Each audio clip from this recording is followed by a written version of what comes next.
This is your man, Big B, Brian Hanley, and welcome to Steelers Almighty, fastest growing Steelers channel on YouTube. We appreciate everybody being in here. We are the fastest growing Steelers channel on YouTube because of you guys, and we appreciate it. Let's get into this, man. First things first, let's tell you what we're going to talk about today. We got a good show. Got a really good show. First things first. Was this just a fluke by the Pittsburgh Steelers defense against the Indianapolis Colts? Or, was it an off day? Or was this something for things to come down the road? Next, is Najee Harris the problem? A lot of that stuff going around. We did our all 22 that came out yesterday. Make sure you guys go check it out if you haven't already. Kind of breaks down a little bit on what we saw in the run game and with Najee. Next, wide receiver 2, man. It's still an issue. It's just still a problem, and there's no way to get around that. The Steelers have to be honest with themselves at this point in time. Nothing against the guys that we currently have, but wide receiver 2 is still an issue, and there might be some options out there. We're going to take a look at that, and then, Lord have mercy, finally, injuries. Man, the injuries for the Pittsburgh Steelers are really starting to mount up, and they're all over the place. The offensive line has been decimated. It's just a bad deal going on around. Got to be able to flip that around. We know injuries are part of football, but Lord have mercy, have they hit the Steelers hard here in the last couple of weeks. So weekly, you can find Steelers Almighty at youtube.com/Steelers Almighty.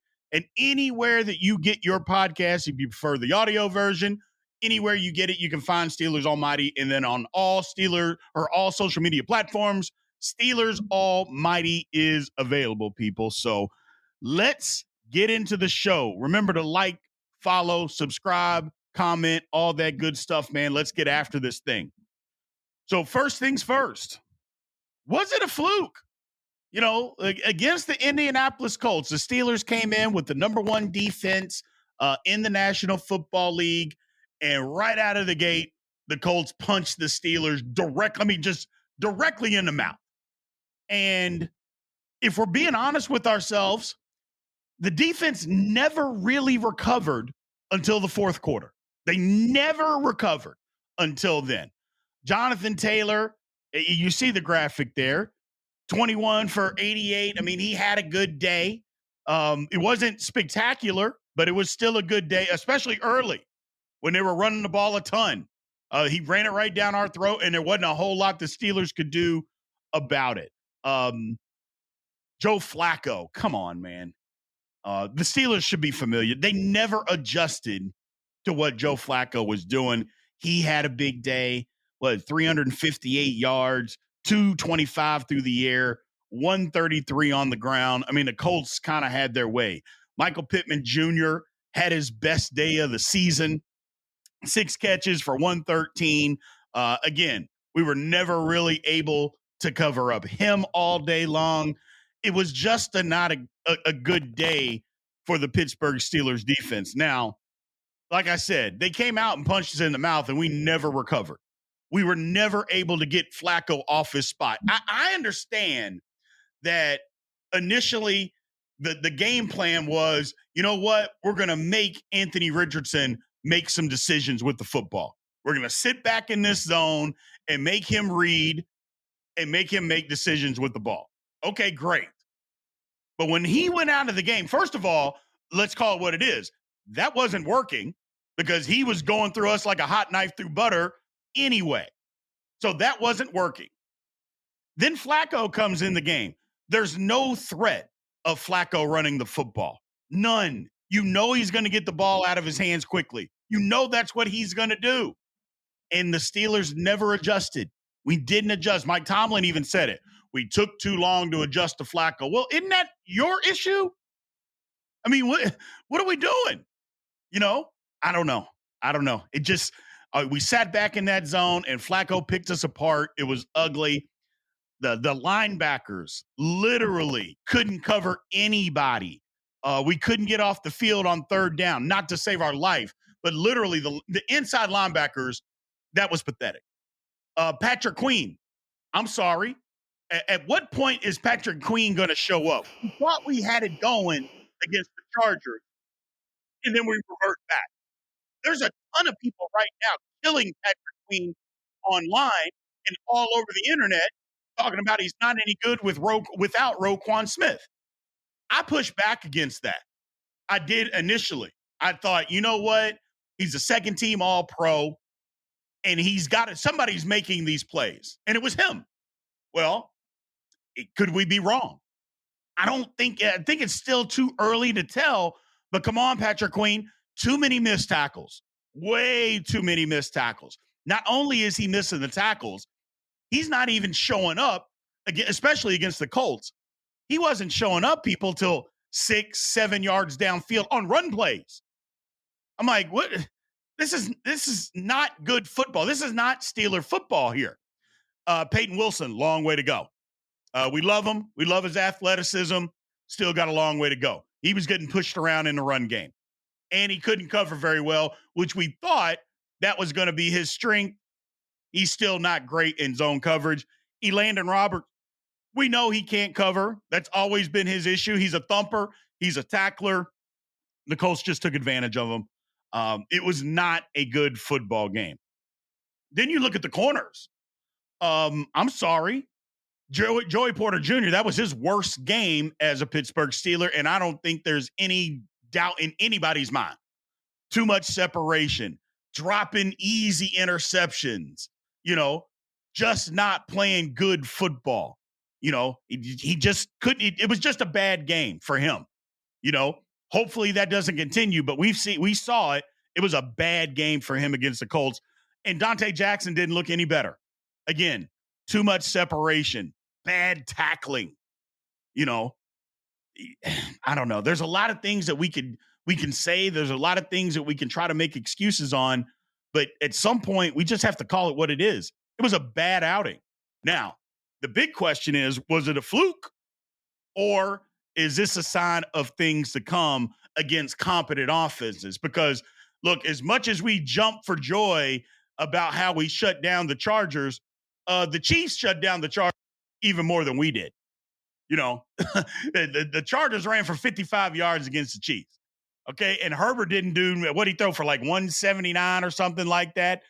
So they didn't do anything against them either. Their offense really isn't that good. Atlanta's starting to get some things together. So there's that. We just saw the Broncos. We know their offense isn't any good. Even though they won the game against the Jets, their offense was pathetic. So here we are. I hope it's just a fluke, people. I really do. But it didn't look good. It especially didn't look good early. And when Flacco came into the game, to not make the type of adjustments that need to be made, that's what was troubling. And to get punched in the mouth and to not have the wherewithal to even try to fight back until the fourth quarter is alarming. It is. Now, it's just one game. We got time to get it back. We shouldn't just panic. I'm not saying panic or anything like that. It's just one game. But it didn't look good. Did not look good. Let's go to the poll question, people. Do you think our defense is truly elite this season, or have they been overestimated? Answer: A, elite, or B, overestimated. Please leave your comments or your answers in the comments section. If you listen to ESPN radio, Chris Canty said we're a bunch of frauds. Now granted, he's doing that for radio and TV, calling us a bunch of frauds. But after that performance against the Colts, look, we're going to have to bounce back. I don't really like Chris Canty, but he's not usually wrong. He's not usually way off base. He's not one of those clickbait type of people. Now, maybe he's becoming that because he saw an opportunity here to do that, but he's not usually that guy. So hopefully the Steelers can prove him and a lot of people out there wrong and bounce back. Let's move on, people. Oh, now this is Najee Harris. Is he the problem with the Steelers right now? Look, we did our all 22 yesterday. Make sure you guys go check that out if you haven't already. And we did it all on the run game. We did it all on the run game. it wasn't as bad as what a lot of people initially thought. Look, Najee, and I'm going to say this right now. Najee was running into a ton of 8-man boxes. I mean, he was. So when there's 8-man box, either you get out of the play or you count and you try to run, you try to do something to where you can give yourself a little bit of advantage. Now, his offensive line has to help him. I know that. We can't just blame it all on Najee, but he's running into a lot of 8-man boxes. And somebody did a deep dive between Najee and Cordell Patterson. Cordell was running against a lot of 7 and 6-man boxes, but let's also not let Najee completely off the hook here. He doesn't have breakaway speed. Okay, we've known that forever. We also know that his vision isn't the best. And I know there's going to be a lot of Najee apologists out there and Najee fans that are going to tell you you're wrong. You know that I'm not wrong. His vision isn't the greatest. And we know his lateral quickness isn't great. But he's still been a very effective back. Now, look, if he's not terrible, like people are trying to make it seem, Najee Harris is not that. He runs extremely hard. And maybe that makes up for some of his shortcomings. But if you think about last year and what the Steelers did in the run game last year after they changed coordinators, is they changed their blocking on what they were doing and how they tried to run the football. Instead of trying to run a bunch of toss sweeps with Najee, instead of trying to run a bunch of outside zones with Najee, they started running power game, inside zones, inside traps, and just direct powers with him going downhill. Well, that's his running style, So why not cater a little bit more to Najee and his running style? I don't know. It doesn't seem like that Arthur Smith is really in tune with that yet. It's almost like, hey, I'm Arthur Smith. This is my offense, and you need to fit in to whatever that offense is. And I don't know. It doesn't work trying to put a round peg into a square hole or a square peg into a round hole, however way you want to say it. It doesn't work with Najee. Just do what he does well. That's a good offensive coordinator. There was too many times in this game where he's running into 8-man boxes or he's running outside zones. And I'm just like, well, come on, man. At least give him an opportunity. Or there's times when you got an H-back trying to be a fullback and being a lead blocker on a play. We love Connor Hayward, but come on, man. What are we doing? Oh, by the way, I know we got problems in our run game. So what do? We release the fullback, which we do run a lot of fullback stuff. We just use an H-back for that.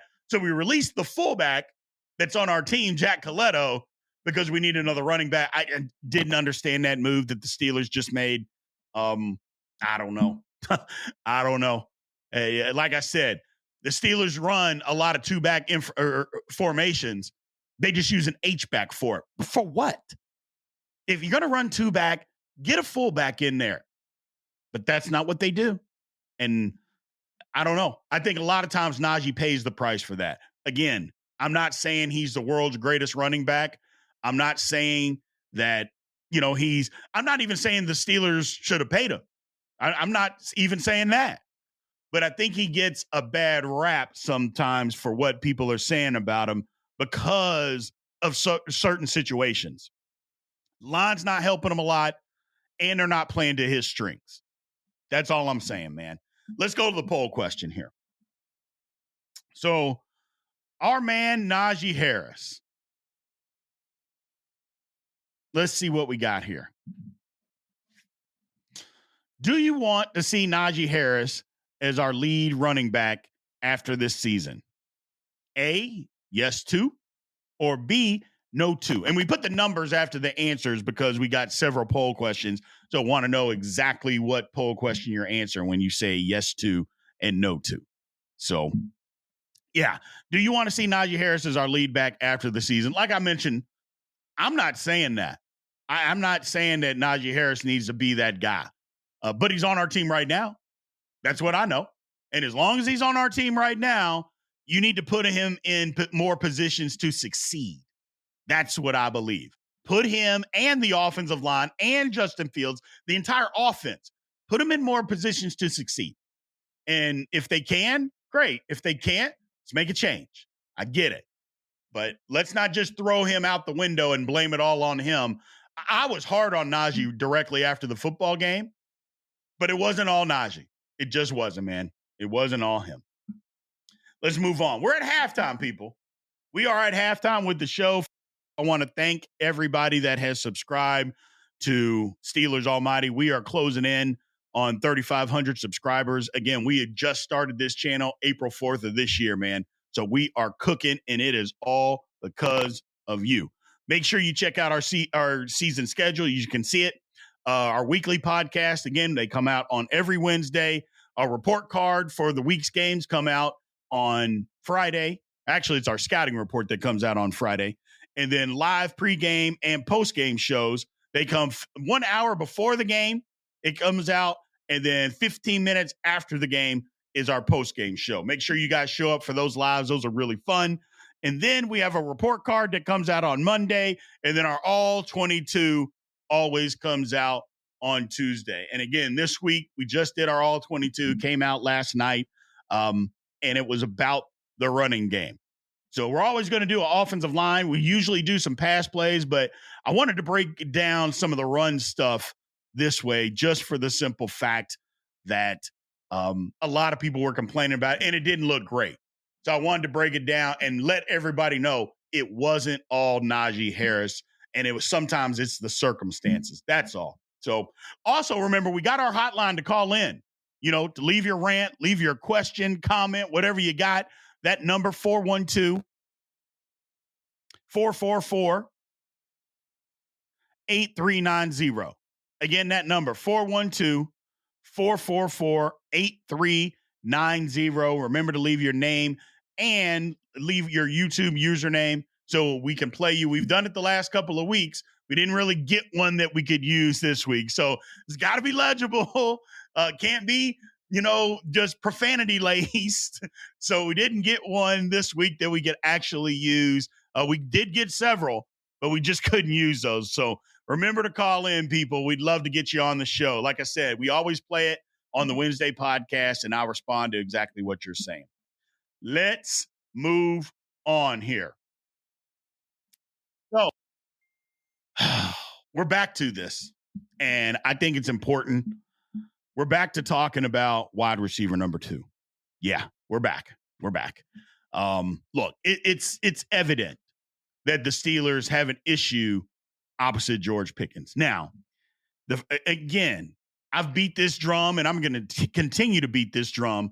It is not a knock on the guys that we have on our team now. The Van Jeffersons of the world, the Calvin Austins of the world, the Scotty Millers of the world. It is not their fault that they're in the position that they're in. Okay? They can only do what they can do.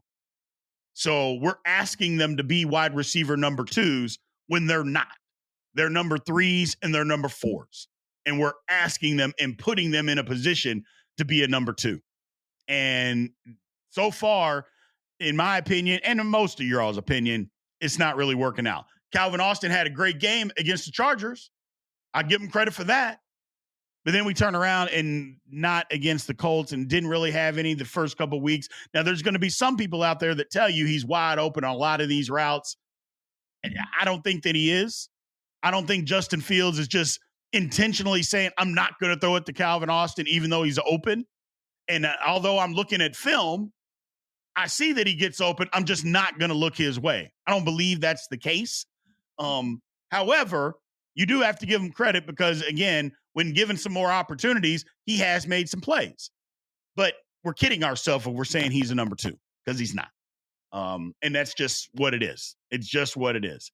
Now, I guess the big question is, what are some of the options? And I know everybody has heard and everybody's talking about, and I'll talk about it too. Davante Adams is currently available. He put word out that he would rather be traded. There was a tweet that went around that Antonio Pierce liked the tweet, and the tweet was saying that Davante Adams had played his last game as a Las Vegas Raider. the head coach of the Raiders liked the tweet, which, I mean, to me, if a head coach is doing that, first of all, if I was the owner of the franchise, I'd have his ass out of there as soon as I heard about it and I saw it. He'd be fired immediately. That's just me. Okay. My head coach is more worried about what the hell's on Twitter than he is getting my football team better. Yeah, he's got to go. But that's just me. But that's the word on the street. Now, do the Steelers want to do that? I say yes. Now, what's it going to take? Second round pick, some other compensation. But can the Steelers afford them? Yeah, they can. Yeah, they can. There's not a ton of teams out there that can afford them, and take the salary on. But the Pittsburgh Steelers are one of the teams that can actually do it. He doesn't have any guaranteed money for next year. They have an out to be able to get out from underneath the contract. So my question is, do you do it? Do you go all in and say, yes, we want this guy? I'll get to some of that later, but I think it's a no-brainer. If you have the opportunity for a second-round pick, is your second-round pick going to be better than Davante Adams? Probably not. Probably not. Even at his advanced age, he's 31 years old. Do you bring him in and you try to, re-sign him and get added extra years out of him? I don't know. But the Steelers can win now. We don't always have to wait till the future. How long are we going to do that? How long are we going to push it off? But what I do know is he can help right this very second. He upgrades the wide receiver room tremendously. So I think if it's truly an option, don't give me the Brandon Ayuk story. That was never really an option. That was never an option. Him and his agent used the Steelers. I've said it on many occasions. We were the side piece in that whole deal. He was never coming to Pittsburgh. And they played us. And that happens. It just happens. Okay. But maybe this Davante Adams thing is real. I don't know that he would necessarily want to come to Pittsburgh, but he doesn't have an option. If he gets traded, he gets traded. And I don't know. Maybe he looks at this and thinks, I like Mike Tomlin. I like what they're doing with Justin Fields. I like that I got another receiver on the other side of me that's very, very capable. Maybe he likes that situation. Not to mention the Steelers' offensive line has been decimated. So maybe they can't run the football. Heck, their running back room has been decimated. We'll get to that here in a second. Maybe he thinks, oh, you know what? They're going to have to throw the football a lot to be able to move it here. This is an opportunity for me. And an opportunity for me to upgrade an already really good football team. And maybe we can get to the next level. Maybe I can get to a Super Bowl with this team. And if I'm the Steelers, that's the only way you got to look at it is we're trying to get to a Super Bowl. That's it. You're trying to get to a Super Bowl this very season, not 2 seasons from now. You're trying to get there right now. And for me, I'm all in. Usually I'm a pretty conservative guy. And you know what? The draft picks, I'm usually that guy. But if you're talking about Davante Adams, you got to go do it. There's other options that could potentially be out there for the Steelers too. So I don't think it's remiss that we pass on talking about some of that too, because Davante Adams is a big get, and there's going to be some people out there that really want him that can use him. But there's other people out there too. I said it last week. What's wrong with DeAndre Hopkins? I know the Chiefs are going to want him because Davante Adams is not going to be an option for them because there's no way that the Raiders are trading him to Kansas City. So that's not going to happen. So DeAndre Hopkins is probably an option in Kansas City too, because Rashee Rice just went out for the year. Well, the Steelers got an opportunity there. There's other guys, but they got to do something. We can't just sit there and do nothing. And that's my point. Upgrade the team. Why they didn't do it earlier, I don't know. Maybe they thought it would work out. Well, now we're 4 games in. We got to do something. So let's move on. Let's get into the poll question here. Let's see what we got. So poll question number 3. Would you be okay trading draft capital and suffer the cap hit in order to add Adams to the wide receiver room? A is yes 3, B, no 3. Would you be willing to do that? And again, I said a second round pick. Maybe the Raiders want more. Maybe the Raiders want a second and a fourth, or a second and a fifth. Now that, I think that's being a little bit that would even be too steep for my blood, even though I'm all in. Second and a fourth? No. Second and a fifth? Maybe. Now, if they say second and a sixth or a seventh, all day long. But a fourth, I think that's too steep for my blood. So we'll see, people. We will see. Let's move on. So injuries are starting to crush the Pittsburgh Steelers. I mean, look, injuries are obviously a part of football. Nothing you can do about it. We don't have to like it, but it's part of it. I've said this for years. Bones break and ligaments tear. That's just the way football is, man. And the way that the rules are set up, we're seeing more guys get hurt because they don't practice as much as they did. They don't hit as much as they did. So bodies are not used to getting beat up as much as they were before. That's just a fact. Now, I know players don't want to hear that or they don't like it, but I know former players, they say it all the time.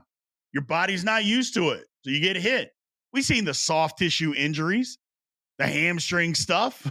I mean, it just is. It happens. Your body is not used to it. Well, it's crushing the Steelers.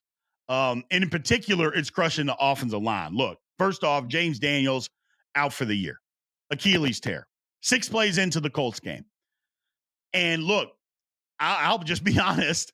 I was going to make this part of this podcast today was going to be my flip of the script on James Daniels, and that the Steelers should re-sign James Daniels and trade Isaac Seumalo, get some draft capital for him because he's older. James Daniels is 27, playing well, and the combination between him and Zach Frazier was phenomenal. Don't break it up. I was all in on it. But now the Steelers are not going to be all in on that, unfortunately. Maybe they can get him back because he'll be cheaper coming off an injury, and they know him. And maybe James Daniels says, you know what, I'm willing to stay in Pittsburgh because, again, I know them. I know their rehab, their training staff, so my rehab will be good. Maybe he's willing to do that. I don't know. But it's risky. But again, he's only 27. So he's a younger guy. He's not like 34 coming off an Achilles injury. That's not the case. But I would still like to see the way he's played this year. I was all in on that. But he's out. Troy Fautanu. We know that history. Or that story. He's out for the year. I mean, we barely got to see him. And not just, he got hurt the first preseason game and then comes out and gets hurt in practice, the Friday practice before his second start, out for the year. Just devastating, just kneecap and ligaments, just a terrible, terrible injury. I'm like, man, we didn't even get a chance to warm up to him. Now our running backs are hurt. Not to mention Nate Herbig tears a rotator cuff, out for the year. I know we all wanted to see Zach Frazier take over that job, and clearly he's better than Herbig is, but that didn't mean we wanted Herbig to be out for the year. We didn't want him hurt. Even Dylan Cook is out. Even he's out. Who knows how long? It's just the injuries of the offensive line are just comical at this point. Then Cordell Patterson, he gets hurt against the Colts after he's playing good. Jaylen Warren hasn't really been healthy all year. Hasn't been healthy all year. He's out. I think both of those guys are going to sit out this week. It's just one after another with this injury stuff. And then there's Roman Wilson. Now, the Roman Wilson thing is perplexing. Look, I didn't mention him when we talked about wide receiver 2 for a reason. And the reason I didn't mention him is because Mike Tomlin just had a press conference on Tuesday. In Mike Tomlin's press conference, he went over everybody with an injury. He did not bring up Roman Wilson. He didn't mention his name.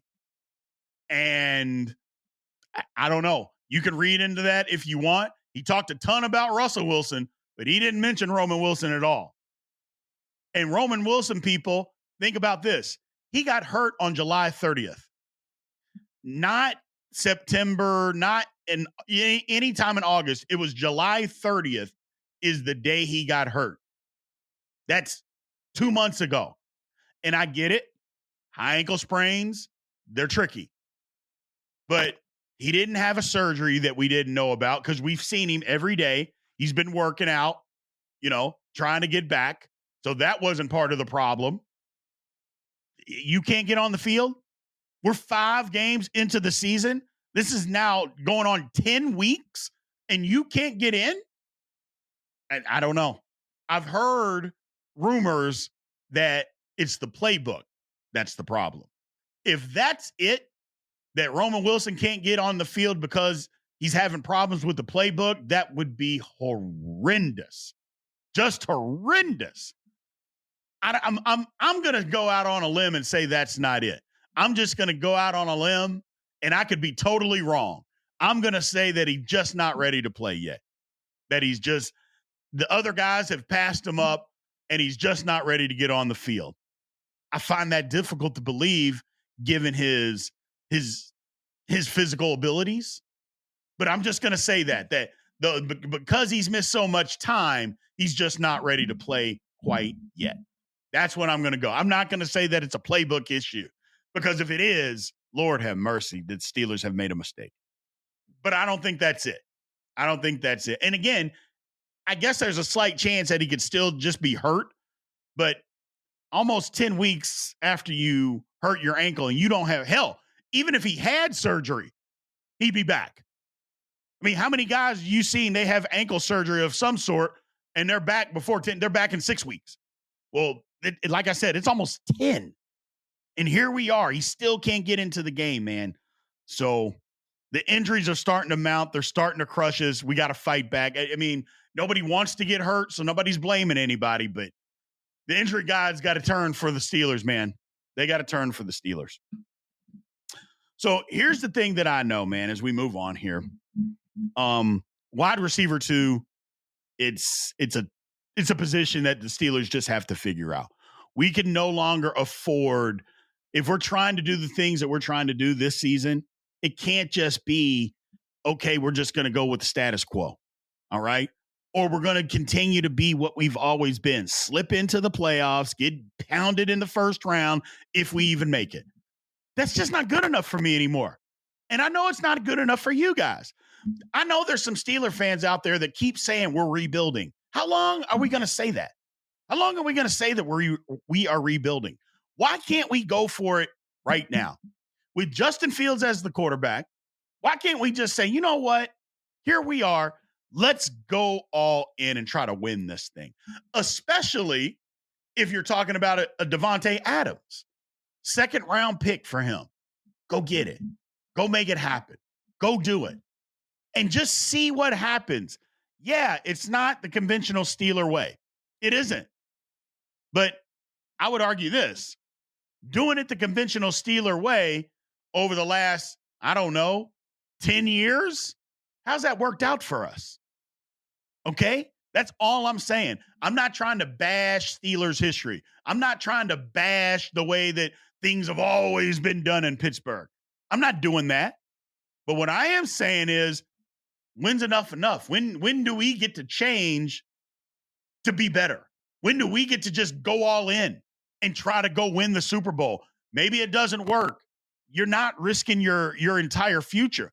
I don't think you're risking hardly any future at all going after a Davante Adams if you were able to get him. A 2nd round pick for him? I mentioned it earlier.